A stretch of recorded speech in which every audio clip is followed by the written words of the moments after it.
Good day sa inyo, Nereses. Nakaraang vlog nga. Marami sa inyo natuwa dahil nireview natin ang Suzuki Raider 150 Carb. Labis nga tayo nagandahan sa Carb type version nito at alamin natin kung may igaganda pa nga ba talaga ang FI version. Without further ado, let's get right to it.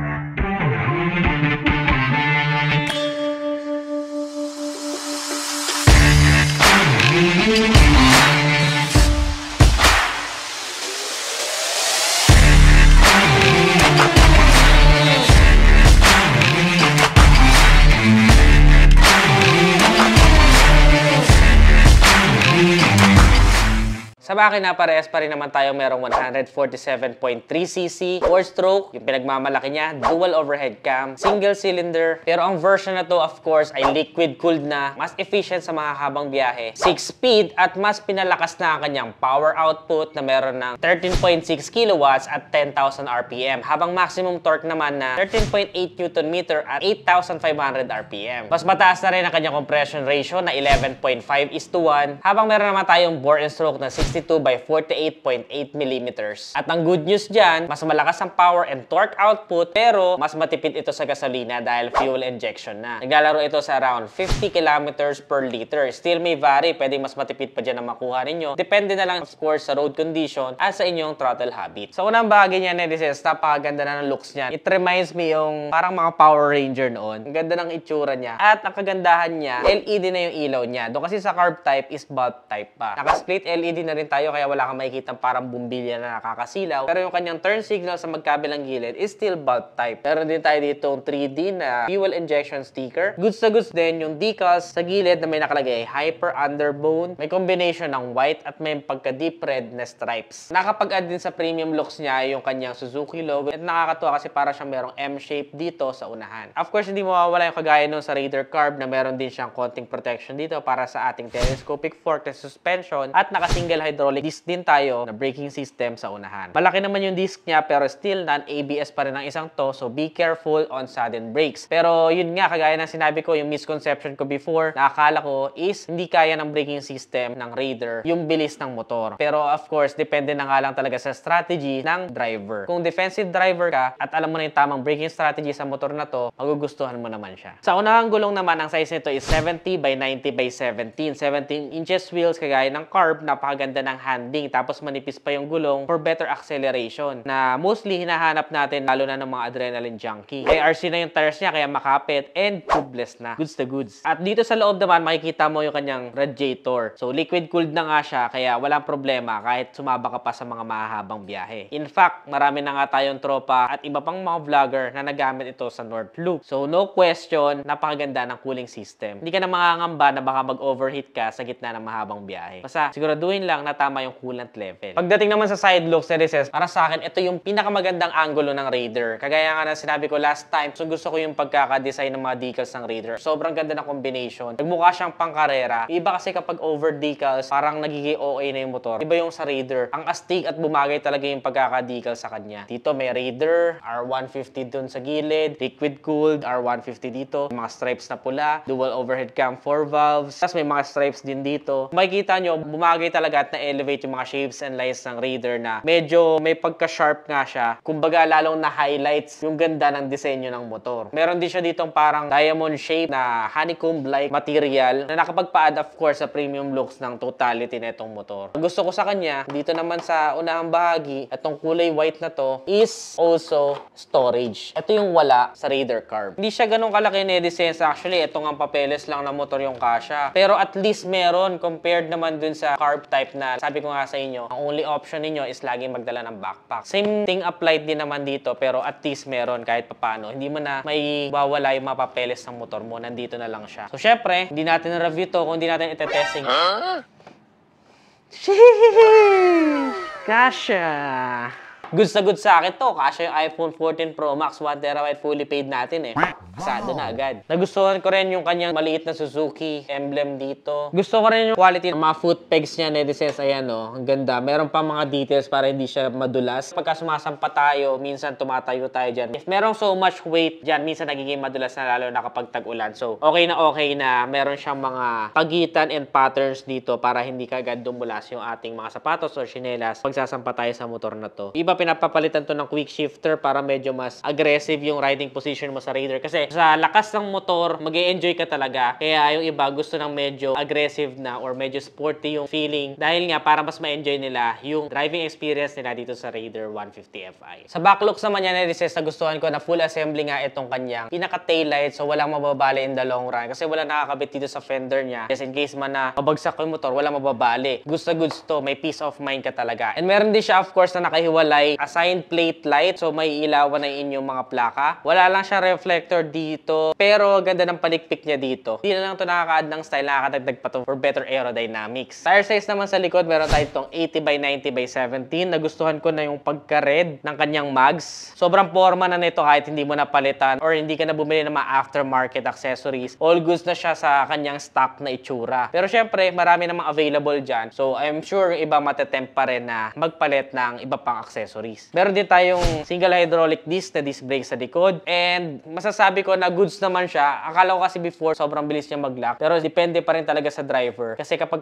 biglaan tayong preno, may chance talaga na mag-lock. Kasi non-ABS pa ang isang to. How I wish magkaroon sana ng ABS version na Raider. Kasi sobrang perfect na niya kapag nagkaroon ng ganun. Kumbaga, may peace of mind ka na bumiyahe ng mga bilis. Pero of course, dapat safe pa din. Nagustuhan ko rin yung simplicity ng kanyang muffler. Meron tayong silver na muffler tip dito. Yung pinaka heat guard niya is also silver din. Medyo maliit lang siya na hindi sakop yung buong motor. So, I think may chance pa rin mapaso dito yung paa ng angkas if hindi tayo naging mindful. So, be mindful na lang sa isang to. Pero so far, hindi ko pa naman naranasan yun. Kasi andito naman palagi yung paa ng angkas. At sakop pa rin naman siya ng heat guard. Kung sakali lang mapapalikuran ng konti, meron pa rin tendency. At isa pa sa gusto ko both sa Raider Carb and Fi is meron silang quick start, may backup ka at peace of mind just in case man madiskarga ang baterya, mapunta ka sa mga liblib na lugar, at least meron ka pang second option para i-start ang motor mo. Kasi yung mga motor nowadays nakarely na lang sa electric or push start. So plus point sa akin ng isang yun. Ang ganda ng seat cover niya ni Sense kasi parang dry material or matte yung kanilang ginamit na material dito. Kaya hindi siya madulas. Kahit ano pa man yung gamitin mong tela sa inyong riding pants or even shorts, goods na goods siya, makapit siya. Lalo na kapag tag-ulan, maganda at masasalamatan mo yung ganitong klaseng seat cover. At yung kanyang seat netizen, kung makikita nyo, akala nyo sobrang nipis lang. Ako, personally, kapag nakikita ko rin siya sa kasa or sa ibang reviews, parang ang nipis lang niya and nag-signify ito na parang hindi siya comfortable. Pero kabaliktaran, kapag na-drive mo na pala yung Raider, super comfortable pala niya at sapat na sapat lang yung lambot ng kanyang upuan para magustuhan din ng inyong OBR or pillion ride pagdating sa mahabang biyahe. Though magkakaroon na lang siguro ng ibang istorya kapag mas malapad yung driver at yung angkas. Pero for a regular size na individual, wala namang magiging problema sa isang to. Napaka-sturdy rin ang feeling ng kanyang grab bar. Gustuhan ko na matte yung finish nito. Talaga nagko-complement sa overall aesthetic ng motor. Sa sitting position naman, okay na okay yung position ng foot pegs niya, kaya wala namang reklamo. At di ko akalain na magugustuhan ko as a driver at ni OBR Lourdes yung driving experience namin sa Raider. Ako nga mismo is nainganyo talagang kumuha ng Raider dahil nagustuhan ko talaga yung handling niya at saka yung lakas ng motor. Palagay nyo na Edices, dapat ba tayong kumuha nito? Comment your thoughts below. Kung yung sa carb type na Edices is semi-digital lang yung panel gauge niya. Kumbaga kalahati analog, kalahati digital. Dito sa Fi version, fully digital na siya. Nandiyan na yung all information that you need. Bagay ng gear indicator na wala doon sa carb type. Alam mo na kung nasa ang gear ka ngayon. May neutral indicator din sa gilid. Turn signals, kabilaan, left and right. Engine check, temperature check, tsaka high beam indicator. May Suzuki lang dito sa gitna. Speedometer. Napaka-importante na meron siyang orasan. Very useful yan for me. At of course, meron din siyang fuel gauge and RPM indicator dito. May RPM warning din siya dito kung sumusobra ka na sa RPM. At ang gusto ko sa kanya, pag binuksan mo siya, mas lalakas pa yung dating niya. Ayan o, kulay pula. Kahit tanghaling tapat, kitang-kita yung pagkapula niya. At lalong nag-e-elevate yung ganda niyan kapag kagabi. Ganda, di ba? So, disusi pa rin ang isang to. Hindi pa siya keyless na Edices, pero may key shutter siya. Kaya kapag sinara mo na ganyan, hindi na siya basta-basta masususian ng mga magnanakaw. Tapos ang kakaiba sa kanya na Edices, hindi siya pinipihit, pinipindot lang. Kapag ka ito, pinush mo pababa, yun, bukas na siya. Eh, kagaya nga dun sa Raider Carb, nagustuhan ko rin itong naked handlebar. Yung iba talaga pinapapalitan pa to ng iba, gold, titanium, depende sa inyong taste, nakaka-add lalo sa forma. Lalo na pag napapanood ko sa mga motovlog. Ang lakas ng dating kapag pinapalitan nila yan ng ibang kulay. Itong isang to, hindi ito stock, pinakabit ko lang to para may lalagyan tayo ng camera pagka bumabiyahe. Sa kaliwang mga switches and buttons, makikita natin yung switch ng ilaw. Pwede mo siyang i-on, yung panel gauge lang. And kapag ka naman nasa pinakataas, naka-on yung headlight. Tapos kapag nasa pinakababa, naka-off lahat ng ilaw. Napakalambot din ng kanyang clutch, kaya hindi ito masakit sa kamay kahit na mahaba ang biyahe biyahe ninyo. Meron din tayo ditong high beam, low beam, turn signals, at busina. Ganito naman ang kanyang busina. Malakas na rin pero highly recommend kung papalitan nyo siya ng G-Star Horn version 3. Ito talaga yung perfect para dito sa Raider 150 kasi yung mga snail horn nahihirapan silang i-place yan. Pero ito, kasyang-kasya to sa Raider 150, mapa-carb man yan o FI. O kahit sa ang motor naman, basta battery operated, kahit kotse pwede to. So paparinig ko sa inyo yung tunog niya, ganito siya. Sa kanan na switch naman, Edisense, wala ka naman masyado makikita kundi yung push start lang niya.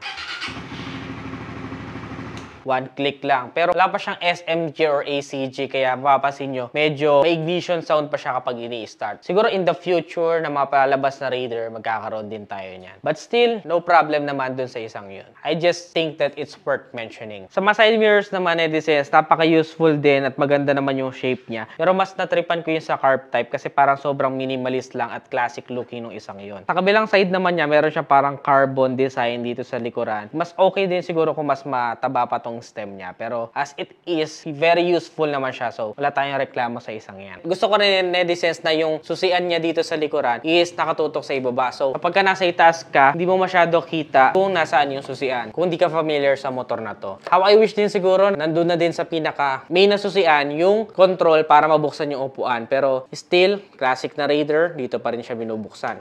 Buksan natin. So, dito sa upuan, wala ka rin gaano mailalagay. Sa mga gilid-gilid, wala din halos kakasya. Siguro kasya dito, lumpiang Shanghai, tapos dito, lumpiang Toge. Pero yung iba nakakapaglagay dito ng papel, kagaya niyan, pwede maglagay dito ng papel. Kita mo agad yung baterya niya and meron tayo ditong fuel tank. Ang fuel tank capacity niya ay mas maliit compared sa carb type. 4 liters lang. Sa carb type kasi is 4.2 liters. Pero okay na yun kasi compared naman sa carb type, mas matipid naman ito sa gasolina. Napaka-slick din na meron pala siyang mga tools underneath netong seat niya. Siguro mahihiling ko, doon naiintindihan ko na manipis ang motor kung kaya pang mas palakihin yung fuel ninyo. Kasi kapag nag-long ride kayo, lalo na sa mga bundok, wala namang gasolinahan doon. Kung maubusan kayo doon, dapat may baon kayong gasolina. Unlike kung mas malaki yung fuel tank ninyo, wala na kayong intindihin, di ba? Very Filipino height friendly ang isang to na Edisense kasi makikita nyo, 765mm lang yung kanyang seat height. My height is just around 5'3 to 5'4 pero abot na abot ko siya. Almost flat foot pa ako dito sa kanyang seat height. Magugustuhan ito and hindi ko akalain yung sasabihin ko to pero may re-recommend ko din ito sa mga beginners. Kasi before, ang misconception ko sa Raider is para ito sa mga mas advanced na driver kasi nga madami din na na-aksidente sa Raider due to speed niya. Pero napansin ko, kapag defensive naman yung driver, okay naman siya i-drive at hindi naman siya ganun kadelikado talaga. Minsan lang talaga napapasarap yung tao sa sobrang sarap ng handling niya, napakagaan ng motor, ang dali niyang dalhin. Kaya nagkakos na mas nag-i-speeding tayo na hindi natin nalalaman tapos bila tayong pepreno or nagkakaroon tayo ng maliit na lang na margin para mag-react kung meron mga sudden incident sa kalsada. Gustuhan ko rin yung kanyang turning radius, walang problema sa traffic situation. Napakalaki, napakadaling iliko. At yung sitting position naman yan, Edisense, naka-upright lang tayo. So, relax na relax din ako dito kahit gaano pa kahaba yung biyahe. Ang isa lang sa medyo adjustment ko, yung konting pagkababa ng kanyang manibela na tipong medyo nakakapanibago sa lower palm ninyo. Mararamdaman mo yung pressure kapag mahaba na yung biyahe kasi medyo mababa. Pero sanayan lang naman kapag nakabisado na ng katawan mo, yung ganong positioning ng handlebar, magugustuhan mo na rin siya. 109 kilograms naman ang kanyang bigat na Edisense. So, hindi siya ganun kabigat compare sa iba pang 150cc sa merkado. Kaya isa yun sa factor, mababang seat height, magaan na motor, kung bakit nire-recommend ko rin siya sa beginners. Maging defensive na lang talaga tayo para iwas aksidente. Hindi rin naman ganun kabilis mag-lock yung likodan kapag tama yung shifting ng gears mo kapag nagda-downshift tayo. Kahit maliit yung seat height niya na Edisense, hindi naman siya tinipid sa ground clearance. 150mm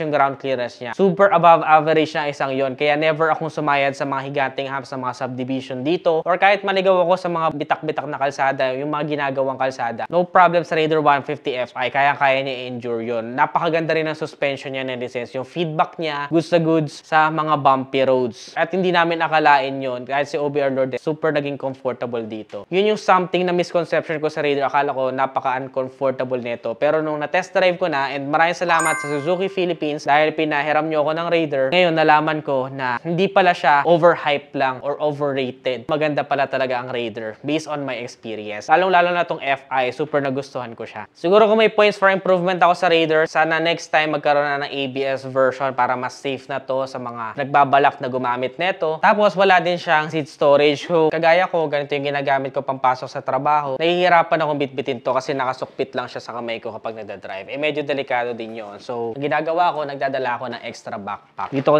nilalagay yung mga gamit ko. Actually, itong buong maleta na to, kasya naman sa backpack. Yan, nakaganito na ako. Pagpapasok ako ngayon sa trabaho, lagi ako naka-backpack. Pero medyo takaw space siya. So kapag may angkas ka, medyo mahirap. Hindi ko naman pwedeng i-wish sa Raider na magkaroon siya ng malaking seat storage. Pwede siya palagyan ng gatong bracket. Itong available sa Nedeshop, pero tayo ditong Greeks. Dito na lang siya ikakabit. Mas gusto ko kasi yung ganitong klase ng bracket compare yung nakakabit dito sa gilid. Kasi mas madaming alog dun sa ganong klaseng bracket. Based on my experience to, netizens siguro iba sa inyo mas trip yung ganon. Pero ito yung mas nire-recommend kong bracket. Tapos, syempre, kapag nilagyan nyo ng bracket, pwede nyo na siya ngayon lagyan ng top box. Since white itong Raider na nandito, white din yung top box na gusto ko ilagay sa kanya. Ayan siya. So, dito, kasya na lahat ng gamit ninyo. Meron din siyang backrest. So, kapag nilagay mo to, free na siya, makukomportablehan lalo yung inyong angkas. Tapos, may dalawa pa siyang unique na susi. Kaya pwede mo na ilagay dito yung mga importanteng gamit mo. Let's say, yung helmet mo kung papasok ka sa mall. Ilalak mo lang siya na ganyan, sususian mo, nakalak na yan. Para ka nang may vault dito sa motor mo. May hawakan pa dito kung gusto mo i-detach pag mag-outing kayo. So, ito yung perfect for me na solusyon para dun sa kanipisan ng motor at wala siyang seat storage. Kasi kung naka-bracket ka naman, at di mo naman to gagamitin, pwede mo naman siyang alisin or i-detach anytime. Tignan nyo, kasya nandito yung gamit ko. So, yung maleta ko, imbis na nasa backpack, nandito na lang sa loob.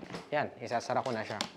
Kahit helmet, kasya pa. Kung trip nyo din ng ganito, ililink ko na lang yung link sa description. Ito yung Motaro top box namin na premium, 570 SRP, available sa Nedeshop. Or pwede nyo kami i-visit sa aming physical store. Search nyo lang sa Google Maps or Waze, Nedeshop Sinalhan, Santa Rosa, Laguna. Meron kami ditong free install. Aside dito sa ivory white, meron din tayo iba't iba pang kulay na metallic, matte, stellar blue, candy matte red, at titan black. Currently, ang Raider 150 Fi ngayon ay may SRP na 112,900 pesos. Para sa akin, sulit ang motor na to para sa offer niyang handling, speed, ganda ng suspension, at napakadaling dalhin. From point A to point B, kaya-kaya niyang dalhin or even sa malalayong biyahe. Goods na goods ang motor na to. Pero para sa inyo, netizens, sulit ba ang Raider 150 Fi? Comment your thoughts below. May iba pa ba kayong mga motor na gusto nyong i-review natin next vlog? Comment your suggestions below. Kung nagustuhan nyo to, don't forget to give this video a thumbs up, subscribe. Again, this is Ned Adriano. Always keep it cool and ride safe always. Bye-bye.